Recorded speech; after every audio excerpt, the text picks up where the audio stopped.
Blackout, hodina první.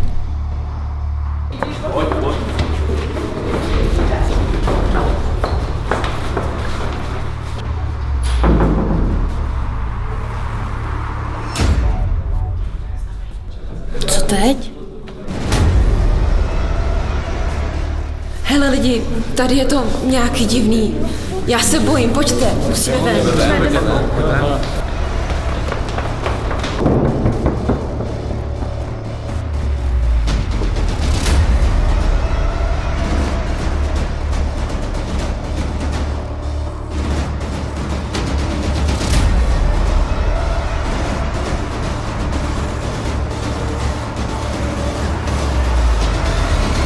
Musíme mít plán.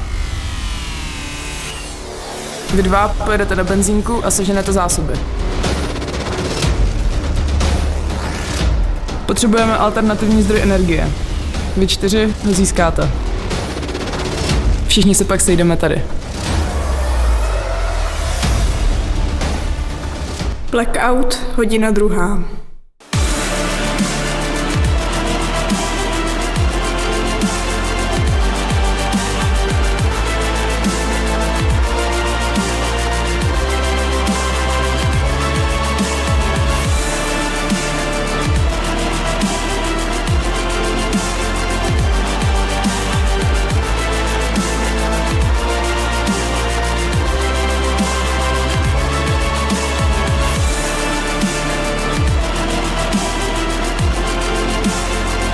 Ty půjdeš s náma.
Slyšel jsem mnohé z vás obracet se k Bohu, modlit se.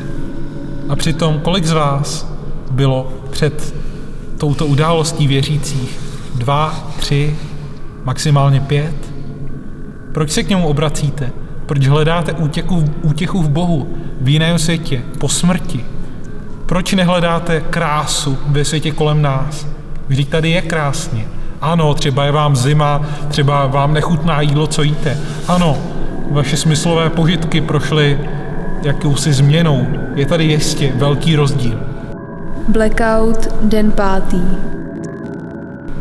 Ale dokážeme najít přece v našem rozumu, v naší mysli pořád dostatek impulzů k tomu, abychom se cítili šťastně. A právě v tom je naše síla a cíl našeho žití.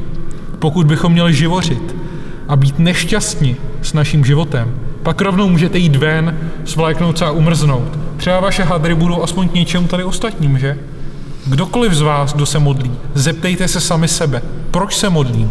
Z pokrytectví nebo z opravdové víry v Boha? Blackout, den 6.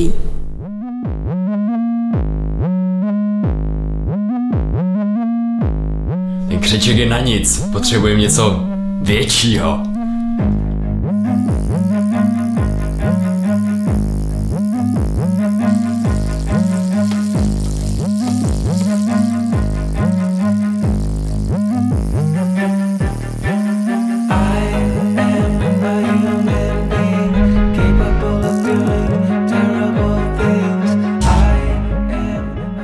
Blackout, den 10.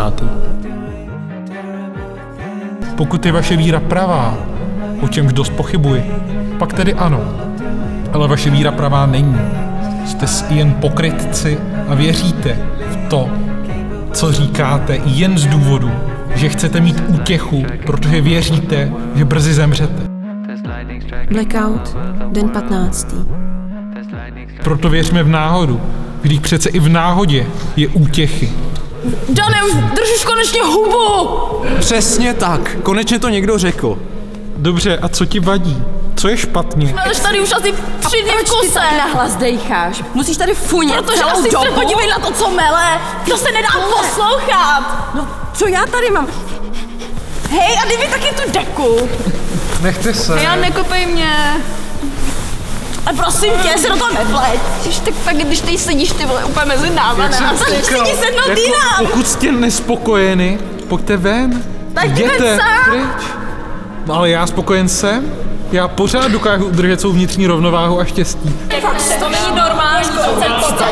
Ty máš prostě potřebu neustále mluvit. Je to zbytečný, to je furt něco povídá. Buď už ticha konečně, ne, je to hrozný. Ty vůbec taky, prosím tě, ty se do toho nepleť, nikdo se tě na nic zeptal, sakra.